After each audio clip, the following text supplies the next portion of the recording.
Well, this story is unfolding as we speak. Confusion across the federal workforce. In about 2 hours from now, more than 2 million federal workers are facing a deadline to justify their accomplishments to Elon Musk or face being fired. Musk sent the unusual request via email on Saturday. It orders workers to respond with 5 things that they accomplished at work in the last week or face possible termination. Now, late today, the Trump administration changed course, telling heads of federal agencies responding was voluntary and that a non-response to that email does not equate to a resignation. Tonight, Musk posting on X saying in part that the email request was utterly trivial and said many failed the test. He also posted a second tweet saying that they'd be given a second chance to reply at the discretion of the president. Now, some of Trump's cabinet picks told their employees that either delay responding or not to respond at all. The president is downplaying any conflict. It was done in a friendly manner. Only things such as perhaps Marco at State Department, where they have very confidential things, or the FBI, where they're working on confidential things. And they don't mean that in any way combatively with Elon. And many people simply don't agree that it was done in a friendly manner. Adding to the confusion has been inconsistent guidance from various agencies. Some, including the FBI and State Department, have directed employees to ignore the email, while others, including the VA, have advised employees to respond, but omit any sensitive or confidential patient information. That includes employees at San Francisco's VA hospital. When I go to my own healthcare provider, I want that provider to be laser focused on my care. I don't want that provider to have to be worrying about, emails that they're getting from some unelected billionaire. Well, the Bay Area is playing a significant role in all of this. A San Francisco-based law firm is now leading a lawsuit challenging this. The updated lawsuit was filed in U.S. District Court in San Francisco this morning.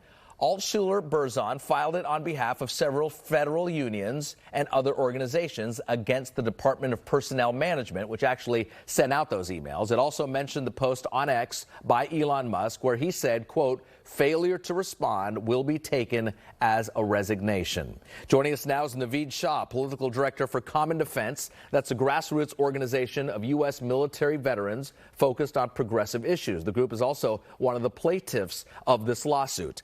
Naveed, thanks for joining us here. Why file this lawsuit? You're not a federal worker, correct? You're right. I'm not a federal worker, but on behalf of our members and all over the country who are, we wanted to make sure that we step up for them, because right now it seems like they are, being put on the chopping block at a moment's notice at the whim of an unelected billionaire. It's just not fair. Naveed, how might military veterans, you deal with the VA here, how might military veterans be impacted by downsizing the VA? When we're talking about downsizing the government, whether it's the VA or any other agency, there are millions of families who rely on government services. Veterans especially, who rely on the VA to provide care for them after they came home from serving their country, go to the VA every day for a variety of medicines, appointments with their doctors, for services. And military families, too, rely on different government services.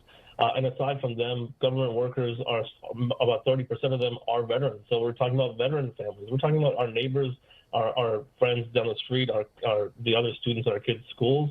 All of these people are going to be impacted by these really terrible cuts that the government, and especially an unelected billionaire, has no business doing. There is a right and wrong way to make sure that the government is efficient, and this is just the wrong way to do it. Yeah, I was just going to say that. Are you against downsizing the federal workforce, or just do it in a different way, perhaps? I think what our lawsuit is about is pointing out that OPM itself or DOGE does not have any, statutory constitutional authority to do this. Government workers work for the agencies to which they are assigned. They report to the managers in those agencies that they're assigned. Those managers know what they did last week, right? It's their job to make sure that they're keeping track of their employees. This is just the wrong way to go. Asking for, as in the court for, is to reinstate these probationary employees who are fired without good cause, and make sure that we're following the law more than anything. America is a country of laws.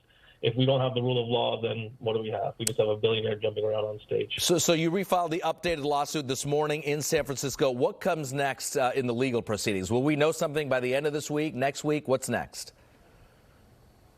Possibly could know something by the end of this week. There's another hearing, I believe, on Thursday, so we'll see what the judge says then. Naveed Shah, thank you for your time. Thank you for your insight. We will stay connected with you. Appreciate it. Yeah, thank you.